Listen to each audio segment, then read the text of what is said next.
spray season is on us, and that means accountability.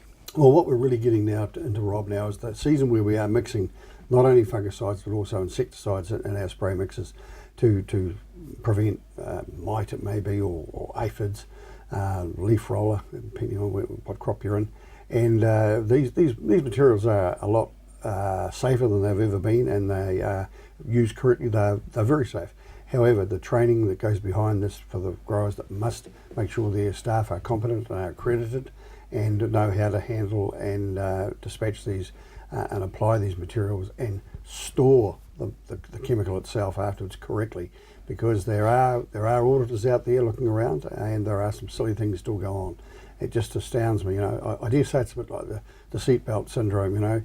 We talk about we need to wear our seatbelts, we should wear our seatbelts, and you still see people without wearing seatbelts. Well, this is the same darn thing. So proper safety gear, proper procedures, and record everything you do, and you won't go wrong. Nothing will happen that will be out of spec. Is it very easy though when you get somebody to come onto the farm to give you a hand, not to get them accredited, to say, look, we'll get round to that? No, it's not. Well, yes, some people do that and abuse the system, but they're actually only abusing themselves and, of course, the greater farming industry. Look, to be honest, it'd be fair to say, especially horticultural growers, because I don't really do a lot with arable growers, but I'm sure they're the same.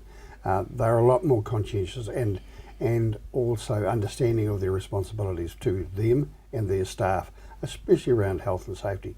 And the new rules that have come out in recent times, hey, they only need a system to make them work, and it's not too hard to put together.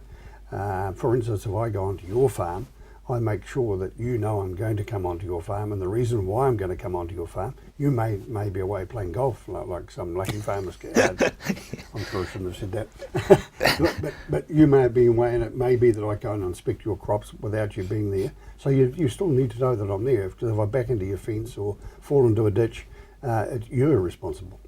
Even though it was you that actually missed the gatepost. Absolutely, yeah. So notify the grower or the farmer that you're going to be there. He or his staff may come along with you and do the visit together, and that's fine. If for instance, the farmer is absent, I always text them to say, I've now left your property, and they can have a look at it. It's 4 o'clock in the afternoon or whatever it is, and they know that I'm off the property, and everything's been fine. So there's just little things like it's just basic systems. And to be honest, the electronics today and cell phones or iPhones and all those sort of things, it just is so simple to actually do. And we just now assume that everybody texts messages. Yes. Well, text message actually seems to be the best way to communicate, because one, you don't have to answer it, but at least you've got a record of what's been said, and there's no misunderstanding can happen. Even if a telephone conversation, there can be a misunderstanding. So, and when we're talking about the responsibilities to various things in human health and welfare, well, things have got to be right. It's pretty simple, really. Springtime, what are the pests we should be looking at? At the moment, there's throughout most horticultural crops, especially apples, stone fruit and bush fruit, mite, two-spotted mite especially, really ugly heads at the stage of the year. Easy to control, and providing you don't apply a miticide over your flowering period, because that's toxic to bees.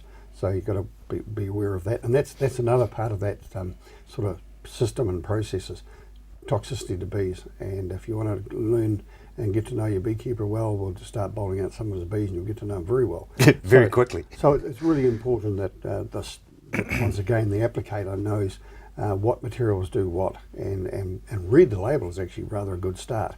Believe it or not, read the label. Well, if all else fails. But so then the leaf roller, they start to come in very shortly. And at this stage, we haven't seen much aphid. There's been a wee bit of aphid, but I think it's the coolness, the warmness, the coolness temperatures at the moment. Once things get a little bit warmer, especially the nighttime temperatures, the old aphid will start to come out pretty quickly. So that's another one to really look out for over the next 2 to 4 weeks.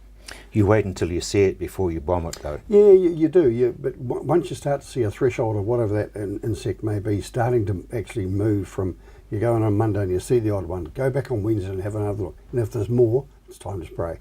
So you've got to have that reason, but if the threshold's building, and depending on the beast, sometimes you let like clearwing, for instance, let it peak, and there's a way of measuring that. and you let it by traps. So you let it peak, and when it gets to the peak, you then go in and spray. So by spraying earlier, there's still a proliferation of young coming through that won't get killed. So you've got to get them to a certain stage, and it's usually adult stage. So you hit the peak, and just over the peak you actually do the application, and that cleans out them particularly well. So it's quite a bit to think about and manage. Yeah. That's why your phone never stops ringing, Jim. That's right. That's why I hope hopefully I'm helpful to the farming community. I know you are, and thank you very much indeed.